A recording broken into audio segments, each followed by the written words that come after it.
You've seen this iconic composite picture of the first Black members of Congress, but did you know about the North Carolina connections? Also, know George White, the North Carolina representative in Congress. Who were they? Hiram Rhodes Revels, 1827 to 1901, was born free in Fayetteville, North Carolina. His ancestors had been free since before the American Revolution. In Lincolnton, North Carolina, he learned the barbering trade from his older brother and later owned the shop. But he left to study theology in Indiana and Ohio. In Ohio, he was able to vote prior to the Civil War. During the Civil War, Revels helped organize 2 regiments of colored troops and served as a chaplain. Interesting, his second cousin, Lewis Sheridan Leary, was one of the men killed during John Brown's raid on Harper's Ferry in 1859. Revels' ministry began as an African Methodist Episcopal Church AME minister, but he left to affiliate with the Methodist Episcopal Church and was assigned in 1866 to pastor a church in Natchez, Mississippi. In 1870, Revels was elected by a vote of 81 to 15 in the Mississippi legislature to finish the term of one of the state's 2 seats in the U.S. Senate, which had been left vacant since the Civil War. When Revels arrived in Washington, D.C., Southern Democrats in office opposed seating him. For 2 days of debate, the Senate galleries were packed with spectators at this historic event.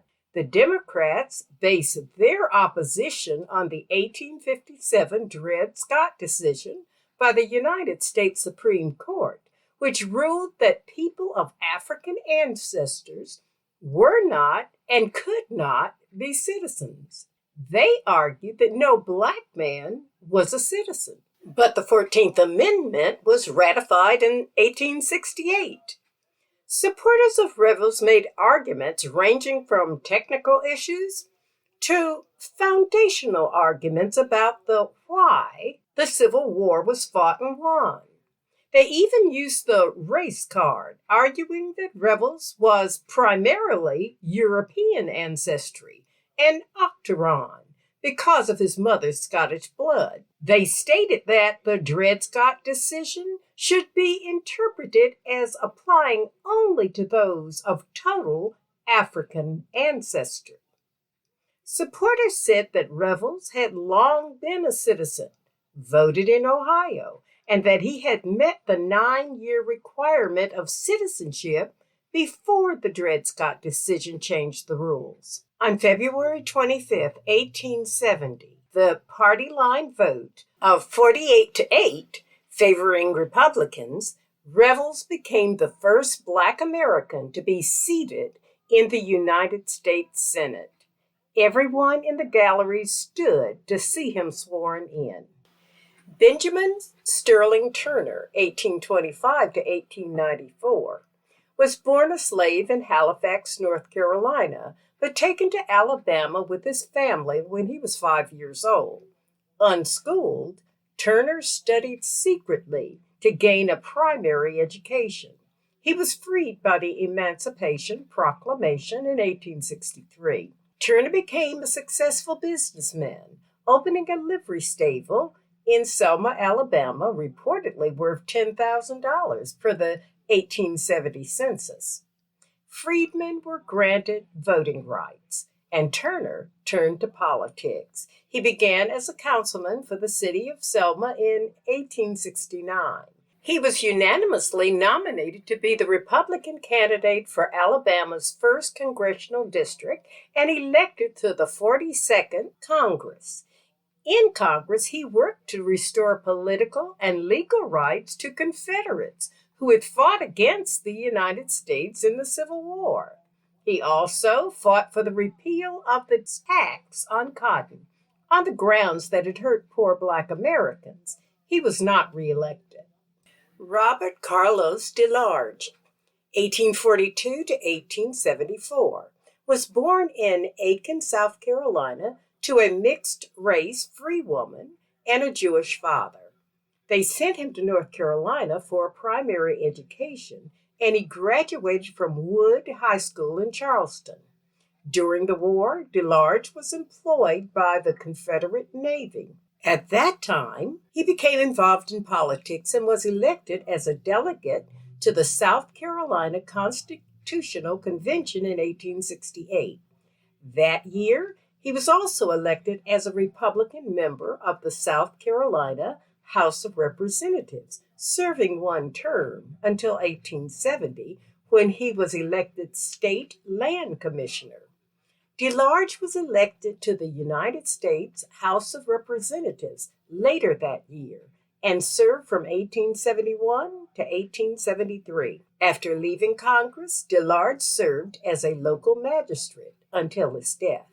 George Henry White, 1852 to 1918, was born in Rosendale, North Carolina, his mother a slave and his father a free person of color of African and Scots-Irish ancestry. In 1874, we find White a student at Howard University, studying classical subjects to be certified as a teacher. White finished Howard in 1877 and returned to North Carolina, where he worked as a school principal in New Bern. He also studied law and was admitted to the North Carolina bar in 1879. In 1880, White ran as a Republican candidate from New Bern and was elected to a single term in the North Carolina House of Representatives. He helped pass a law creating 4 state normal schools for blacks in order to train more teachers. In 1884, White returned to politics, winning an election in the North Carolina Senate from Craven County. In 1886, he was elected solicitor and prosecuting attorney for the 2nd Judicial District, a post he held for 8 years until 1894. In 1896, he was elected to the United States Congress, representing the predominantly black 2nd District in Tarboro. He defeated the white Democrat incumbent, Frederick A. Woodard. White benefited because a Democratic populist fusionist candidate had drawn off votes from Woodard. In 1894, the legislature repealed some laws which Democrats had used to restrict black voting, and the turnout in 1896 among black voters was 85%. In 1898, White was re-elected in a 3-way race, but he was the last of 5 blacks elected and seated in Congress during the Jim Crow era of the later 19th century. After then, no black was elected from the South until 1972, after federal civil rights legislation was passed in 1965 to enforce constitutional voting and civil rights for citizens. During his tenure, White worked for civil rights and consistently highlighted issues of justice with analysis of the economy, foreign policy, and colonization with the treatment of blacks. He supported an effort for reduction legislation derived from the 14th Amendment to reduce apportionment of congressional delegations in proportion to the voting population that states were illegally disenfranchising. He challenged the House in 1899 and again after the 1900 census to proceed with reduction legislation. White used the power of his office to appoint several black postmasters across his district, making patronage hires, as did other postmasters. Following the actions of North Carolina Democrats in 1899, who passed a suffrage amendment to the state constitution to disenfranchise blacks, White chose not to seek a 3rd term in the 1900 elections. He told the Chicago Tribune, "I cannot live in North Carolina and be a man and be treated as a man. He announced plans to leave his home state and start a law practice in Washington, D.C. at the end of his term. On January 20th, 1900, White introduced the first bill in Congress to make lynching a federal crime to be prosecuted by federal courts. It died in committee, opposed by Southern white Democrats.